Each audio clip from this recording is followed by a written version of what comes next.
வணக்கம். ராம்நாத் கிச்சனில் உங்களை எல்லாம் சந்தித்ததில் ரொம்ப சந்தோஷம். இன்றைக்கி ஒரு ஈவினிங் ஸ்நாக்ஸ் தான் பார்க்க போகிறோம். கத்திரிக்காய் பஜ்ஜி தான் செய்ய போகிறோம். அதுக்கு ஒரு மிக்சிங் பவுலில் கடலை மாவு, ட்ரையான அரிசி மாவு, பெருங்காயம், உப்பு, உரப்புக்கு தகுந்த மாதிரி மிளகாய் பொடி சேர்த்துட்டு ஒரு ஸ்பூன் வச்சு அந்த பொடிகள் எல்லாமே நல்லா ஈவனாக கலந்து விட்டுறலாம். கலந்து விட்டுட்டு இப்போது சோடா உப்புலாம் நான் சேர்க்கலை. பஜ்ஜி நல்லா உப்பி வரணும் தானே, அதுக்கு ஆட்டின இட்லி மாவு இருக்குல்ல, அதை ஒரு குழிக்கரண்டி சேர்த்துட்டு கொஞ்சமாக தண்ணி விட்டு அந்த மாவோட பேட்டர் ரொம்ப முக்கியம்.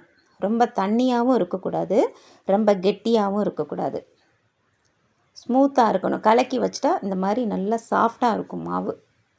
அப்போ தான் ரெடி ஆகும், நல்லா வரும். இப்போ அதை அப்படியே ஓரமாக வச்சுட்டு சட்னிக்கு தேவையானது எல்லாமே நான் எடுத்து வச்சுட்டேன். அரைச்சிட்டு வந்துடுறேன். அரைச்சாச்சு. இப்போ ஒரு சின்ன தாளிப்பு கொடுத்துர்லாம். எண்ணெய் ஊற்றி, குட்டி கரண்டியில் எண்ணெய் ஊற்றி, கடுகு உளுந்து வெடித்ததுக்கப்புறமா சின்ன வெங்காயம், கருவேப்பிலை சேர்த்து அதில் தூக்கி அப்படியே ஊற்றிடலாம். சட்னி ரெடி ஆயிடுச்சு. அதுவும் ஒரு ஓரமாக இருக்கட்டும். இப்போது பெரிய கத்திரிக்காவை நல்லா இந்த மாதிரி ஸ்லைஸ் பண்ணி எடுத்துக்கலாம். 2 கத்திரிக்காய் இருந்தால் போதும், எல்லாருமே சாப்பிட்றலாம். 4 பேர் தாராளமாக சாப்பிட்றலாம். இப்போது மாவுக்குள்ளே டிப் பண்ணி அந்த எண்ணெயில் 2 பொரிச்சு எடுக்க ஆரம்பிக்கலாம்.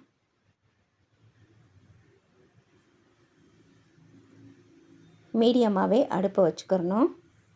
இப்போ நல்லா திருப்பி விட்டுட்டேன். நல்லா உப்பி வந்துருச்சு பாருங்கள். அடுத்து 2 சேர்த்துக்கிறேன்.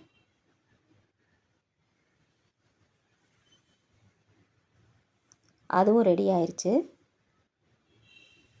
அவ்வளோதான். சூப்பரான ஹெல்த்தியான கத்திரிக்காய். சாப்பிடவே மாட்டேன்னு சொல்கிற பசங்க கூட சாப்பிடுவாங்க.